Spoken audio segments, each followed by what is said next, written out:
할렐루야. 문제아는 없고 문제 부모만 있습니다 라는 책이 있습니다. 우리들 교회를 담임하고 있는 김양재 목사님이 쓰신 책인데요. 내용은 나쁜 자녀가 부모를 위해 수고하는 보석 자녀다라는 것입니다. 나쁜 자녀는 그냥 나쁘기만 한 것이 아니라 그 부모를 기도하게 하고 하나님을 바르게 세우는 그러한 보석과 같은 역할을 한다 하는 말입니다. 하지만 제목만을 볼 때 제목에서 우리가 깨달을 수 있듯이 공감을 할 수 있듯이 사실 아이의 문제는 부모가 만드는 것이죠.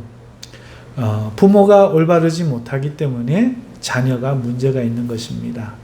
그런데 목사님이 책에서 쓰신 것은 그러한 부모의 잘못을 지적하기보다 그런 문제 있는 자녀를 통해서 부모를 만지시는 하나님의 섭리를 다루고, 그래서 나쁜 자녀가 아니라 보석 같은 자녀다라고 좀 더 긍정적인 차원에서 이야기하는 것입니다. 한때 EBS에서 세상에 나쁜 개는 없다라는 프로그램이 방영되었는데, 사실 그 프로그램을 통해서 드러난 것은 개가 문제가 아니라 주인이 문제다라는 것이 드러났던 프로그램이었죠. 자녀의 문제가 사실은 부모의 문제였고, 반려견의 문제는 사실은 잘못 대하고 있는 부모의 문제다. 여러분, 묻겠습니다. 여러분 생각에 요즘 한국교회 성도들 문제 있다고 생각하십니까? 그 한국교회는 성도들이 문제일까요? 아니면 목회자들이 문제일까요? 한국교회가 가지는 성도들의 문제는 성도들이 나쁜 걸까요? 아니면 목회자가 나쁜 걸까요? 사랑하는 성도 여러분, 오늘 생각해 볼 것은 이것입니다. 그리고 이 목회자가 대단히 중요하다 하는 것을 우리가 지난주에 이어서 명심하고 깨달아야 될 뿐 아니라 이를 위해서 우리가 어떻게 해야 하느냐 하는 것까지 나아갈 뿐만 아니라 올바른 목회자는 성도들과 어떻게 대해야 되고 성도들은 목회자를 어떻게 대하는 것이 맞느냐 하는 것까지 살펴보려고 합니다. 이 말씀 속에 여러분들에게 하나님의 큰 은혜가 있으시기를 주님의 이름으로 축원합니다. 여러분, 부모가 자녀에게 얼마나 중요합니까? 마찬가지로 성도에게는 목사가 대단히 중요합니다. 왜 중요한가 하면은 그가 어떤 꼴을 먹이느냐에 따라서, 얼마나 기도해주고 어떤 사랑을 주느냐에 따라서 성도들의 모습이, 영적인 모습이 차이가 날 것이 분명하기 때문입니다. 아무거나 먹어도 건강이 똑같다면 우리가 왜 건강에 신경 쓰겠습니까? 하나님의 말씀은 영적인 꼴입니다. 어떤 꼴을 먹이느냐는 대단히 중요하죠. 하나님의 능력은 기도 외에는 나타나는 법이 없습니다. 목회자가 얼마나 기도하느냐가 대단히 중요합니다. 하나님의 사랑으로 대하지 않으면 올바른 말씀이 들어가지 않습니다. 목회자가 성도를 얼마나 사랑하느냐, 이것은 대단히 중요한 문제입니다. 여러분, 이러한 하나님의 말씀과 기도와 이 사랑이 혹은 부족하거나 잘못되어 있다면 성도는 결핍 가정의 자녀들처럼 문제를 갖게 될 겁니다. 그것은 당연한 이치 아니겠습니까? 부모가 이렇게 문제인데 아이를 아무리 뭐라 한들 되겠습니까? 그 집 아이가 안 고쳐지는 이유는 부모가 안 고쳐지기 때문이듯이 그 집 개가 문제인 것은 부모가 견주가 잘못하고 있는 이유이듯이 성도가 잘못하는 것은 목회자가 잘못한 것인데 성도만 아무리 뭐라고 한들 그것이 고쳐지겠냐는 겁니다. 우리는 흔히 목회자를 성도들에게 있어 영적인 부모라고 합니다. 영적인 부모. 여러분, 부모를 모르는 사람 아무도 없지요. 아버지, 어머니. 에 빗대어서 영적으로 부모다 이렇게 말을 합니다. 여러분, 고린도전서 4장 14절에서 15절에 이렇게 말씀하고 있습니다. 내가 너희를 부끄럽게 하려고 이 글을 쓰는 것이 아니라 오직 너희를 내 사랑하는 자녀같이 권하려 하는 것이라. 그리스도 안에서 1만 스승이 있으되 아버지는 원래 많지 않으니 그리스도 예수 안에서 내가 복음으로써 너희를 낳았음이니라. 여러분, 이 말씀을 가지고 우리는 바울과 같이 이 목회자가 영적인 부모라, 목회자가 영적인 부모라 이렇게 우리가 고백하고 있는 것이죠. 여러분은 어떻게 저를 부모로 보십니까? 여러분, 설교를 들으시는 분들 목회자를 부모로 생각하십니까? 여러분, 제가 볼 때 요즘 성도들은 목회자를 영적 부모로 생각하지 않습니다. 그저 교회의 대표다, 직분이 목회자다, 사역자다 이렇게 생각하는 듯 합니다. 많은 목회자들은 이런 요즘 성도의 모습을 보면서 이를 문제다 한결같이 입을 모으고 있습니다. 성도들도 많이 동의하고 있지요. 여러분, 하지만 진짜 부모냐 아니냐 문제 조금 이따 다루겠지만 그럼에도 성도들이 왜 이렇게 되었습니까? 왜 목회자를 영적 부모로 생각하지 못하는 지경에 이르게 되었습니까? 틀림없이 목회자에게 상처를 받았거나 실망했거나 교육을 받지 못했기 때문이라고 저는 생각합니다.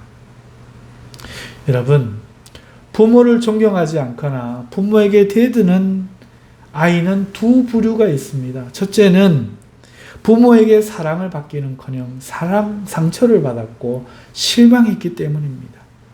그래서 부모가 지도하면 대드는 것이죠. 둘째, 마땅히 받을 교육을 못 받아서 자기가 최고인 줄 알고 부모에게 함부로 대하는 경우죠. 이럴 때는 자녀라도 부모에게, 올바른 부모에게 대드는 겁니다.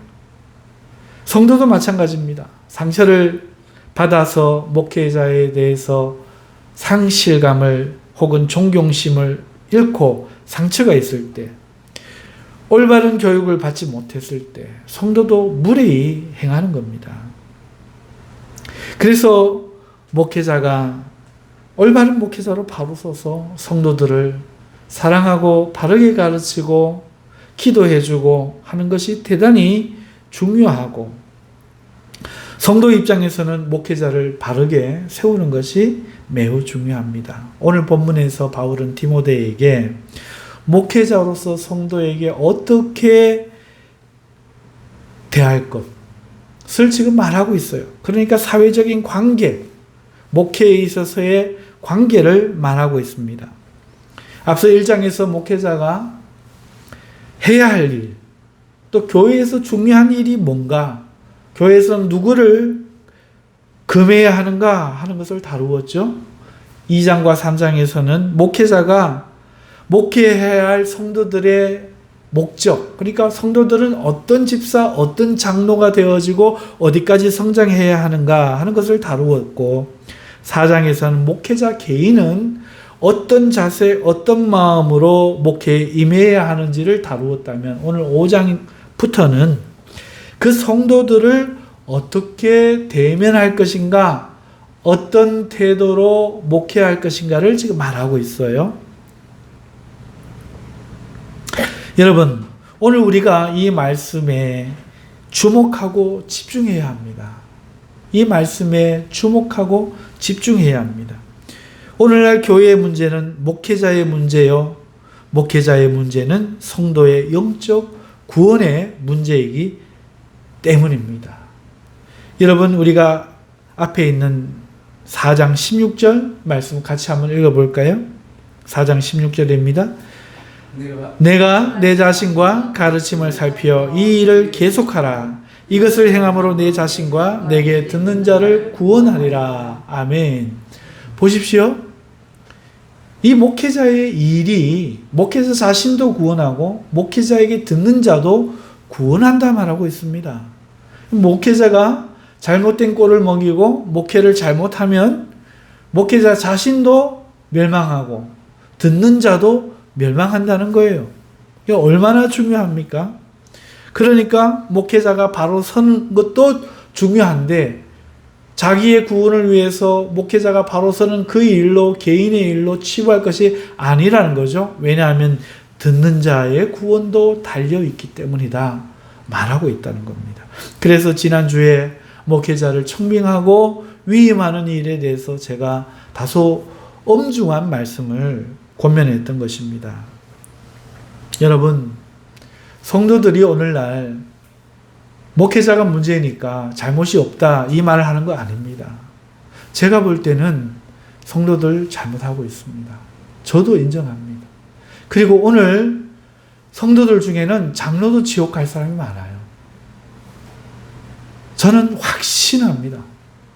그대로 간다면 지옥 갈 것이 분명합니다. 본인은 몰라요. 목회자도 그래요. 본인은 몰라요. 여러분, 하지만 많은 성도들이 지옥에 갈 것이 분명하지만 그 성도들만 고치려고 하는 것으로는 안 고쳐진다는 거예요. 왜? 문제를 일으키는 자가 목사이기 때문에. 그래서 성도들이 회개해야 되는 것이 중요한 것이지만 한국 교회가 회복되고 올바른 길로 돌아서기 위해서는 먼저 선행되어야 될 것이 있습니다. 쌍꾼을 길러내는, 목회자를 직업인으로 길러내는 현 시스템 점검해야 합니다. 목회자 청빙에 대한 교회와 성도들의 태도, 지식 고쳐야 됩니다. 많은 사람들이 목회자에 대해서, 청빙에 대해서, 위임에 대해서 방임의 태도를 가지고 있는데 이거 고쳐져야 됩니다. 그리고 목회자의 가르침과 양육에 대한 평가에 주저하는, 다시 말하면 목회자의 일에 대해서 성역화 여기는 이거 의식 고쳐야 합니다. 저 하나님 말씀하시는데 내가 말할 수 있느냐? 여러분, 이거 사실 아닙니까? 성도가 지옥 갈 만한 모습을 하고 있는 거 사실입니다만은, 그러나 그렇다고 해서 목회자를 건들 수 없다, 성역화하는 거 이거 고쳐지지 않으면 안 됩니다. 중세 천년의 어두움이 어디서 비롯되었습니까? 성도가 성경을 못 읽게 하고, 못 읽게 하니 알지 못하니 신부가 엉터리 소리를 하고 있어도 그것을 틀렸다고 말할 수 없게 만든 이 교황청과 가톨릭의 이 잘못된 신학 때문 아니었습니까?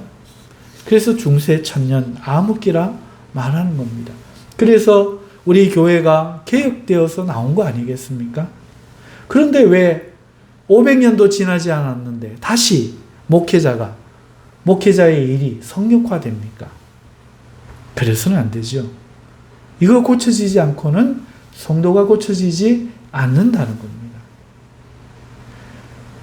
그래서 이러한 것들에 대해서 올바르게 교회가 회복되었을 때, 그래서 삭군을 몰아내고 올바른 목회자를 세웠을 때, 그 목회자가 올바른 목회자의 사명을 감당할 때 비로소 성도들은 목회자를 영적 부모로 존경하고 대할 수 있는 것이 이치 아니겠습니까? 이것이 돼야만, 부모 말을 들어야만 성도도 고쳐질 수가 있다 하는 것이죠. 대단히 중요한 일입니다. 이제 본문을 통해서 목회자와 성도와의 관계를 우리 한번 살펴볼까요? 목회자. 앞서 목회자는 성도의 영적 부모라고 말을 했습니다. 고린도전서 4장 14절과 15절의 바울 사도의 말을 인용해서 우리가 생각한 거지요. 하지만 목회자만 되면 다 영적 부모입니까? 이건 아니라고 해야 됩니다. 여러분, 목회자는 영적 부모라기보다 감독입니다. 오늘 우리가 알아듣기 쉬운 말로 하면 장로입니다. 근데 오늘 우리 장로에는 뭐가 빠져 있는가 하면은 칠이라는 말이 빠져 있어요. 칠이라는 것은 사람을 징계한다는 뜻입니다. 오늘날 장로들에게 칠이라는 말을 적용시키면 장로가 감독입니다. 여러분,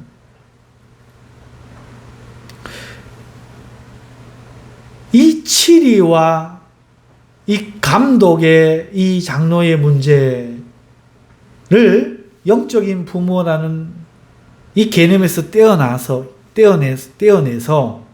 오늘날 이 현실에서 감독으로 서지 못하는 이유, 영적인 부모와 같은 권위를 갖지 못하는 이유, 여러분 무엇이라고 생각합니까?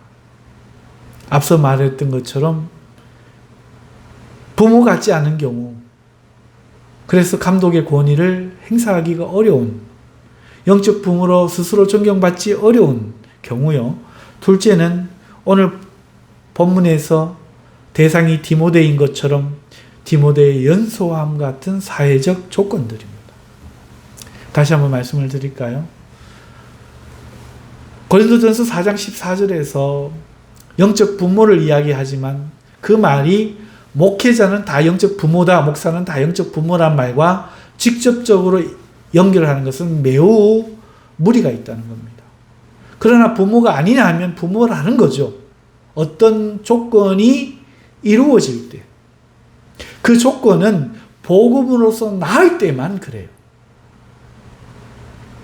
다른 말 하고 있고 다른 짓 하고 있으면 그것은 부모가 아니라는 거죠.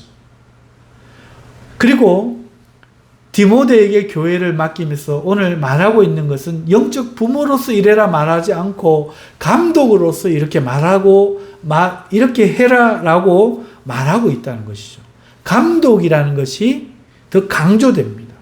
그래서 영적인 부모로서의 하나님의 복음을 전해야 되는 이런 것은 기본으로 가지지만, 그러나 감독으로서 오늘 내가 교회 성도들에게 어떻게 해라 라고 말하고 있는데, 이 감독으로서 할 때에, 성도들을 대할 때에 첫 번째, 내재적으로 영적 부모로 대우를 받지 못하는 것은, 그것은 바로 상처와 실망감, 그리고 바르지 못한 가르침과 성실하지 못한 목회, 이런 것들이 그러한 존경심을 갖지 못하게 하는 것이요.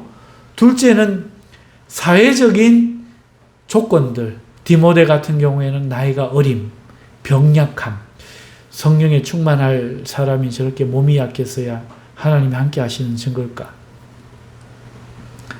제 나이 어린 것이 저렇게 우리를 가르치려더니 하는 이런 세상적인 생각, 예수님이 자기 고향 사람이니 예수님을 선지자로 믿지 않았던 이스라엘 사람처럼 이런 사회적 조건들이 감독의 역할을 못하게 방해할 뿐만 아니라 또 자질 부족이나 실망감 등이 영적 부모로서 존경하게 하지 못하는 원인들이 된다는 것입니다.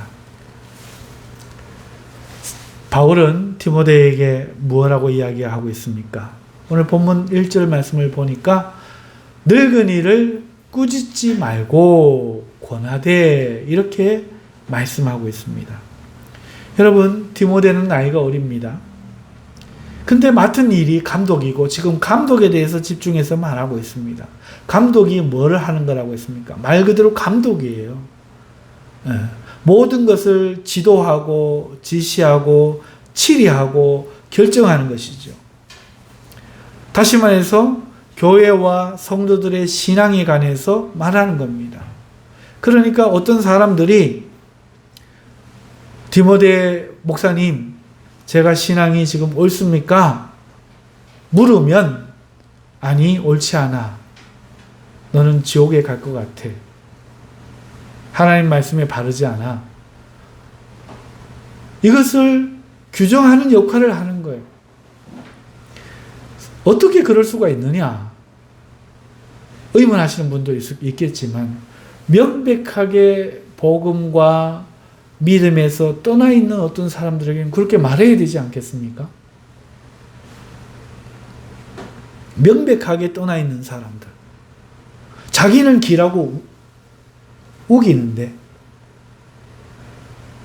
내면적 유대인과 표면적 유대인이 갈렸던 것이 진실이라면 율법도 자기에게 있고 성전도 자기에게 있고 예수 그리스도도 자기에게 낳고 아브라함도 자기 자신이고 조상이고 자기는 할례를 받았고 자기는 11조를 내고 자기는 안식일을 지키고 자기는 율법을 지금까지 지키고 있으면서도 표면적 유대인이라는 거예요. 너 구원 못 받아. 네가 구원 받으려면 내면적이 되어야 돼. 라고 바울 사도가 자기 민족, 자기 백성들에게 가슴 아프게 이야기할 수 있는 것이 사실이라면, 이게 보이는 거라면, 오늘날 교회 안에 자기는 장로다, 자기는 권사다, 자기는 집사다, 자기는 신앙생활을 한다, 하지만 내면이 되지 않은 거예요. 그거에 대해서 점검을 받아야 되는 것이 맞는 이치 아닙니까? 그러라고 세워놓은 거죠. 그 목회자를 통해서 성령이 역사하시는 이유입니다. 감독이라는 것은 그런 위치라는 거죠. 신앙과 영적인 모든 일에 대항하는 것과 주의 일을 하는 것에 대해 있어서 감독하고 치리하는 자입니다. 나이가 어려도 그렇다는 거죠. 그런데 그 대상이 자신보다 어린 사람만 되는 것이 아니라 교회의 모든 성도가 대상이라는 거죠. 문제는 나이가 많은 이도 실수하고 잘못하고 잘 모를 수 있다는 거예요. 나이가 어린 이는 어려서 그렇다 치지만 나이가 많은 이도 그렇다는 거죠. 감독으로서 볼 때 지도할 일이 있고 책망할 일이 있다는 거죠. 여러분, 자녀를 처음 키우면 부모가 실수를 많이 합니다. 목회자도 마찬가지입니다. 특히 젊은 목회자는 실수할 가능성이 많죠. 초임 목회자는 더 그렇습니다. 그런데 이런 초임 목회자, 젊은 목회자가 목회를 하면서 감독을 하면서 누구에게 실망하기 쉽겠습니까? 초신자? 금방 태어난 아기? 아니요. 알만한 사람. 지도자의 신분에 있는 사람이 실수하고 잘못하고 있을 때, 말을 하지만 듣지 않고 그것을 반복할 때, 여러분, 누구에게 실망할까요? 바로 이런 사람들에게 실망하겠죠. 그리고 그 사람들에게 참지 않고 목회자로서 꾸중하기가 쉽다는 겁니다. 여기서 꾸짖지 말고 할 때 단어 에피플레소, 이 단어는요, 뜻이 겨누어서, 딱 한정해갖고 겨누어서 치다, 말로 책망하다, 꾸짖다 라는 뜻이 있는데요. 이게 에피플레소니까 에피는 뭐뭐에 대하여, 플레소는 때리다 이런 뜻이거든요. 그러니까 무엇에 대하여 말로 응징하고 말로 때리고 말로서 나무라고 꾸짖는 행위를 이야기하는 거예요. 즉 이 말은 공개적으로 나이 든 사람을 겨냥하여서, 여기서 나이 든 사람이라는 것은 디모데 기준입니다. 디모데보다 훨씬 나이가 든 사람을 겨냥하여 모든 사람 앞에서 말로 꾸짖고 나무라는 행위를 말합니다. 그것만 말하는 것이 아니라 작게는 공개적이 아니더라도 비공개적이라도 1대1 경우에라도 무한할 정도로 꾸짖는 것을 말하는 거죠. 이 모든 걸 포함하는 겁니다. 어쨌든 대상은 나이가 든 사람입니다. 물론 디모데가 이런 사람이라고 생각하기는 어렵습니다. 이렇게 할 사람으로 예측되지 않습니다. 바울도 아마 그렇게 생각할 겁니다. 하지만 그럼에도 이렇게 지금 쓰고 있는 이유, 가르치고 있는 이유는 디모데뿐 아니라 이 글을 읽는 모든 목회자에게 하나님의 올바른 뜻을, 목회자의 바른 모습을 글로 적어 선을 그어주는 것이라 생각합니다. 그러니까 나이든 모든 사람들에게 이렇게 겨냥하여 공개적으로든 개인적으로든 이런 식으로는 하지 말아라 하는 것이지요. 이럴 때 꾸짖는 대신 권하라 라고 권면하고 있습니다. 이 권하라는 단어 파라칼레오는요, 내 가까이에 주위에 소환하다 라는 뜻이에요. 칼레오 부르다 라는 뜻이고, 주위에 주변에, 내 주변에 누가 있으면 칼로 날 찌르면 어떻게 합니까? 이 이야기를 쓰던 당시는 칼을 품고 살던 시대지요. 아무나 가까이 하면 안 되죠. 그러니까 신뢰하고 친밀하게 여기는 사람으로 만들라는 뜻이죠. 누가 부르면, 왕이 부르면 가서 죽을지 살지가 결정되지 않은 상황입니다. 만약 친밀감을 느끼면 반드시 살 것이요. 가기가 불안하다면 그 사람의 운명은 그날 어떻게 될지 모르죠. 도망을 가든지 둘 중에 선택해야 되죠. 여러분, 이때 쓰는 단어가 파라칼레오예요. 권면하라, 가까이 불러 소환하라, 초청하라, 권하라, 훈계하라, 격려하라, 애원하라, 강구하라, 이런 단어 파라칼레오를 쓰는데, 놀랍게도 이 단어는 앞에 4장 13절에서 목사가 해야 할 3가지 일, 가르치는 것과 또 권면하는 것과 하는 일에 권면하다의 단어와 동일한 단어예요. 동일한 단어라는 거죠. 그때 이 권면하다. 읽는 것과 가르치는 것과 권면하는 것에 있어서 이 권면하다는 단어가 바로 이런 뜻인데, 오늘 늙은이들을 어떻게 하라고요? 권면하라, 파라칼레오하라, 아주 친밀하게 친밀감을 느끼게 신뢰할 수 있게 만들어서 그에게 애원하고 강구하고 훈계하고 격려하고, 그래서 친밀할 때문에 이야기를 들을 수 있는 상태가 되게 하라. 이게 권면하다의 기본 의미라는 거죠. 즉 이 말에서 드러난 진실, 지금까지 늙은이를 꾸짖지 말고 권하되라는 말에서 드러난 진실이 뭡니까? 목회자가 나이 든 사람, 그러니까 성도들에 대해서 분명 그들의 잘못이 있을 것이지만 그럼에도 그들의 잘못을 응징하는, 그래서 공개적으로나 개인적으로나 응징하는 그런 것을 해서는 안 된다는 거예요. 본질로 말하면 부정적인 마음을 금하라는 거예요. 응징하려고 하는 부정적인 마음은 영적 부모로서도 감독으로서도 가질 마음이 아니고, 긍정적인 마음, 다시 말하면 권면하는 마음, 가까이 여기는 마음, 호소하는 마음, 위로하는 마음, 이런 마음을 가지고 나이 든 사람의 잘못을 대하라는 거죠. 그때는 이렇게 하세요. 그때는 이렇게 하는 게 맞습니다. 하는 것을 친밀함을 통해서 이렇게 해야 된다는 것이죠. 나이 든 사람의 잘못을 응징하려고 하는 것은, 공개적으로 겨냥하여 치려고 하는 것은 영적 부모도 가져서는 안 될 마음이요. 감독으로서 이렇게 하지 말라고 지금 말하고 있는 겁니다. 그러면 그렇다고 해서 그러면 어린 사람에게는 그렇게 해도 되느냐 하는 말인가 하면은, 뒤에 젊은이에게는 형제에게 하듯 하고 라는 말에서 알 수 있듯이 젊은이에게도 그렇게 하면 안 된다는 말입니다. 누구는 형제에게 하듯 한다는 것은 동생을 때릴 수도 있고 꾸중할 수도 있다는 말 아닌가요?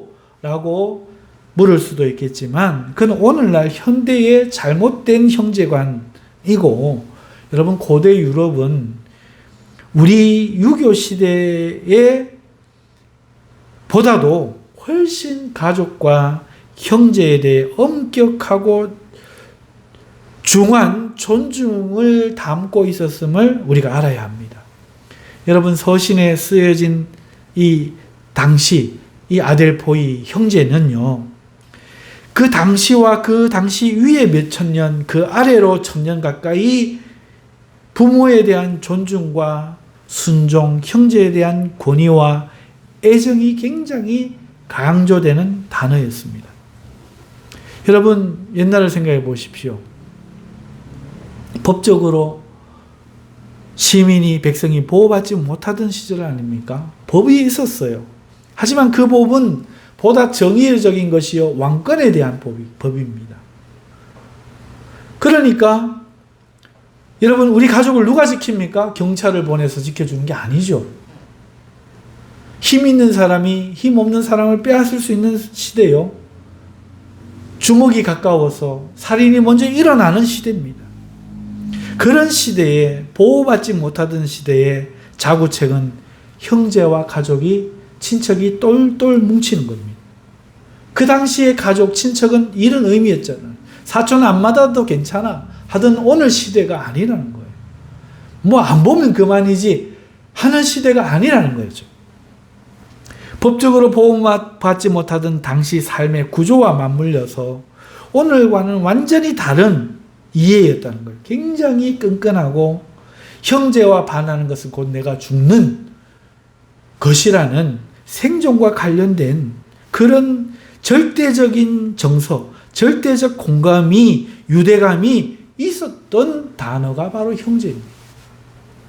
따라서 형제에게 하란 말은 그냥 한 대 때릴 수도 있고 말 안 들으면 형이 막 군기 좀 잡아라 이런 게 아니라 마땅히 행해야 될 바를 형으로서 묵묵히 본을 보여주고 형으로서 잘 이끌어주라는 그런 뜻이죠. 그러니 아버지에게 하듯 하고 형제에게 하듯 하고 라는 단어가 보여주는 의미가 무엇입니까? 이런 의미입니다. 절대로 지켜져야 될 질서. 분명히 우리는 고린도전서 4장 14절에서 15절을 가지고 이 시대의 목회자는 성도들에게 영적인 아버지다라고 말하고 있는데 지금 뭐라고 이야기하고 있습니까? 성도를 나이 들었다는 이유로 아버지에게 하듯 우리가 알고 있는 것과 전혀 다른 이야기를 하고 있어요. 젊은 남자를 형제에게 하듯 이렇게 말하고 있다는 겁니다.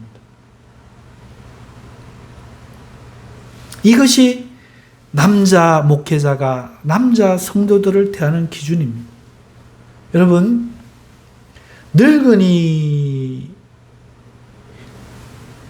늙은이라는 이 단어를 이런 한두 살 더 많은 성도를 지칭하는 말로 이해해서는 안 되겠죠. 이건 구분해야겠죠. 하지만 아무튼 이 늙은이라는 단어에는 여러분 누가 들어갈까요? 할아버지? 예, 들어가겠죠. 할아버지 같은 사람. 또 아버지 같은 사람. 들어갈 겁니다. 또 삼촌은 안 들어갈까요? 들어갈 겁니다. 그러면 맏형같이 나이 차가 좀 나는 사람 안 들어갈까요? 들어갑니다. 그러니까 이 늙은이란 말은 이런 한두 살 차이 정도의 비슷한 연령대의 사람이 아니라 큰형님 이상의 성도들을 아버지 대하듯 하라 하는 말이 들어가는 겁니다. 그런 성도에 대하여 나이가 어린 목회자가 비록 감독의 직분을 맡고 있지만 그 직분을 행사함에 있어서 그것을 행사하는 일이라 할지라도 뭐 하지 말라는 겁니까? 응징하지 말라. 말로. 응징하지 말라. 응징하는 태도를 가져서는 안 된다. 그럼 어떻게 하라는 겁니까? 사랑과 존중을 담아 친밀함과 가까이함을 통해서 호소하고 애원하고 가르치고 격려하고 위로해서 되어가게 해야 된다. 이걸 이야기하고 있는 것인 줄 믿습니다. 또 젊은이들에게는 형으로서 본을 보여 마땅히 행할 길을 배우게 해주는 존재가 되어야 합니다.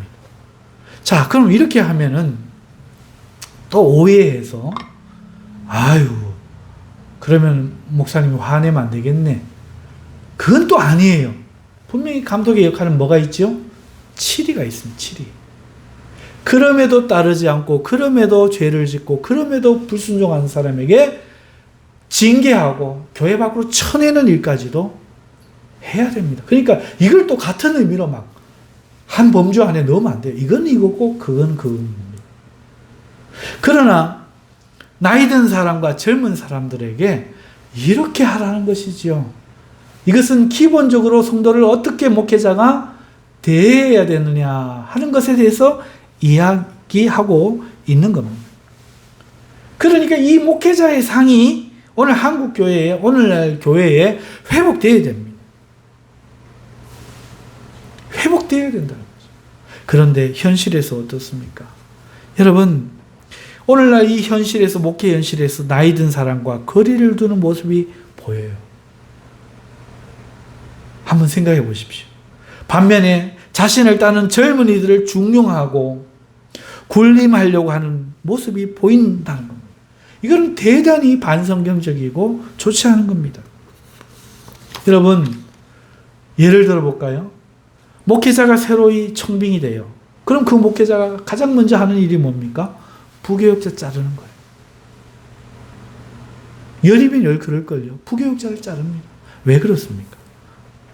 부교육자가 기존 목회자, 앞서 있었던 목회자와 성도들의 연결점이 되기 때문이에요. 그래서 자르는 거예요. 아직 이 이유를 잘 모르시는 분들이 많을 텐데, 여러분, 새로운 목회자가 왔습니다. 그러면 새로운 목회자는 어떻게 합니까? 심리가 뭐예요? 기존 목회자와 차별을 통해서 자기의 능력을 드러내려고 하는 경향이 많다는 거예요. 똑같은 거 하면 비교가 되니까. 더 나으려면은 그 목회자가 하지 않던 다른 것, 다른 목회, 다른 방향으로 하려고 합니다. 그게 쉬워요. 그래서 다른 패러다임을 제시하고 만들어 가려고 하는데, 여러분, 거기에 가장 걸림돌이 되는 게 뭔지 압니까? 기존 목회자가 해왔던 방침. 이 성도들은 그걸 가지고 있는데 새로운 목사가 그것을 시도하려고 할 때 반발이 생기는 거예요. 이 반발이 생길 때 목사님한테 이야기 못하고 누구에게 이야기하기가 좋습니까? 기존에 있던 부목사님한테 가서 이렇게 하는 게 맞습니까? 우리 목사님 안 그랬는데 왜 지금 새로 오신 목사님이 이래서 기존 목회자와 기존 가르침을 따르고 있던 성도들의 그 반발을 이어주고 공고히 해주고 반대 세력들을 만드는 일에 부교육자들이 이용당하는 거예요.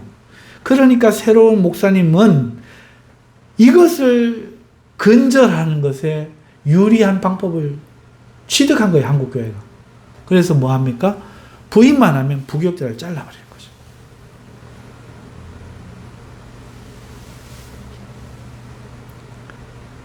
열이면 열. 지금 기존 부교육자를 거의 다 자릅니다. 놔두면 반드시 문제가 생겨요. 그러니까 성도도 이걸 이해를 못하고 있고 부교육자들도 이해를 못하고 있고 그렇다는 거죠. 하지만 이것은 바울의 가르침으로 볼 때 먼저 있던 목회자를 존중하지 않고 불인정하는 거잖아요. 자신을 나타내려는 것이잖아요. 자신을 뚜각시키려고 하다 이 일이 벌어지는 거예요. 기존 목회 방침을 내가 따라가겠다. 이러면 원로 목사 못 세울 게 뭐 있으며 부교육자 인정하지 못할 게 뭐 있으며 자기를 낮추어 그 가르침에 자기가 틀렸는지 점검받기를 원한다면 이런 일이 왜 생기겠습니까? 그거 안 하려고 하니까 이런 일이 생기는 거죠. 그러니까 이거는 마치 솔로몬의 아들 여로보암과 같은 거예요. 다른 행정을 하니까 신하들이 와서 당신의 아버지는 우리 이렇게 짐을 지우지 않았습니다. 말할 때에 여로보암이 젊은 신하들을 중용해서 쓰다가 그들의 이야기를 듣고 뭐라고 합니까? 내 새끼손가락이 아버지의 허리보다 굵다. 이 유명한 망언을 하는 거예요. 이 사실은 더 자극적인 내용이라 제가 차마 직역은 못하겠습니다.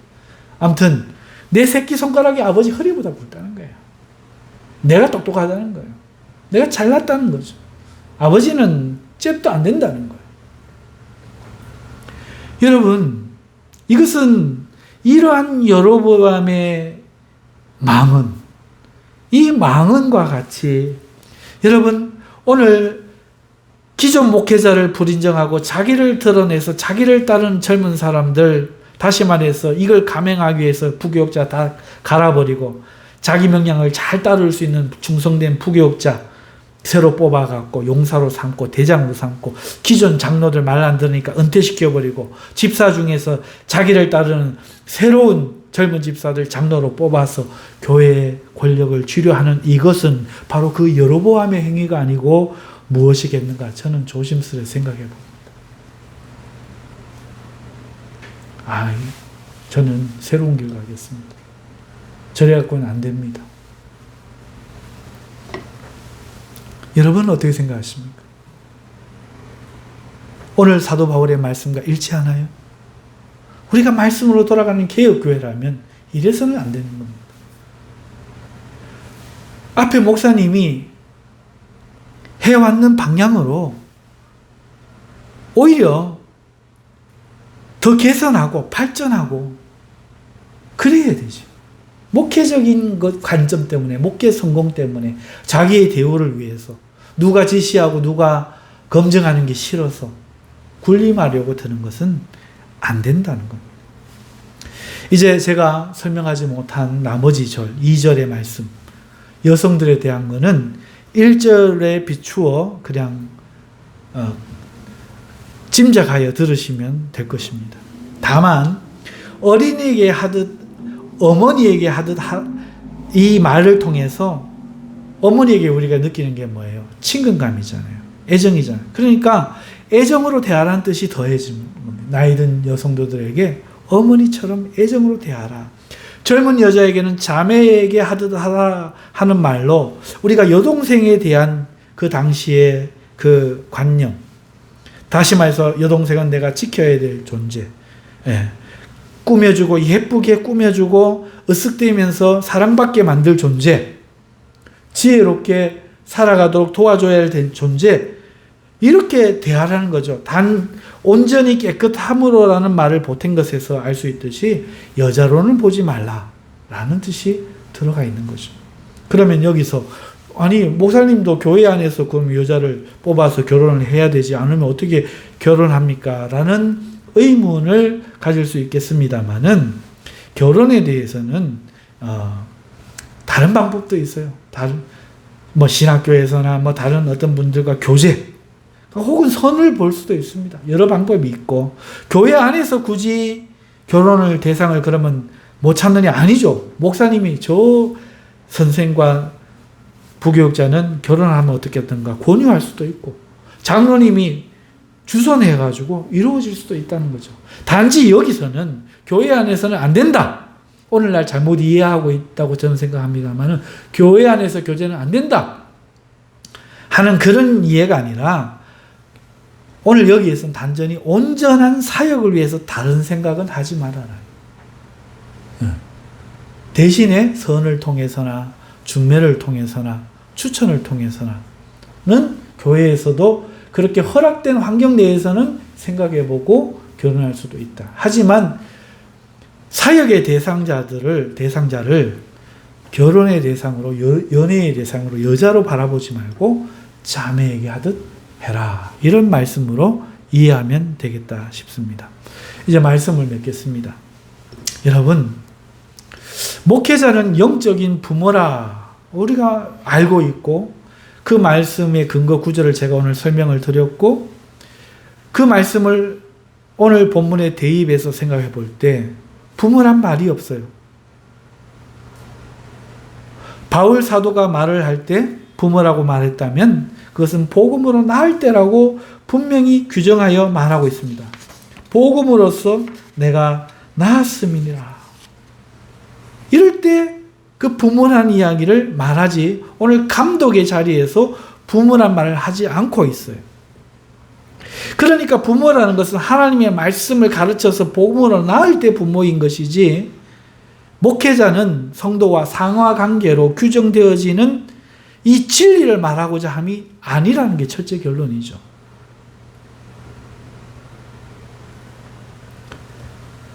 그런데 오히려 반대로 성도를, 나이 든 성도를 부모로 대하고 나이 어린 성도를 형제로 대하라는 말은 있다는 거예요. 반대로. 그래서 둘째, 부모와 감독에 대한 오해를 풀어야 하는 겁니다. 복음으로서만 부모라는 것이고, 그러니까 이 말은 복음을 전하고 말씀을 전해서 말씀으로 이 사람들이 거듭나게 할 때 부모된 마음으로 하라는 뜻이라는 것을 우리가 바로 이해해야 된다는 것이죠.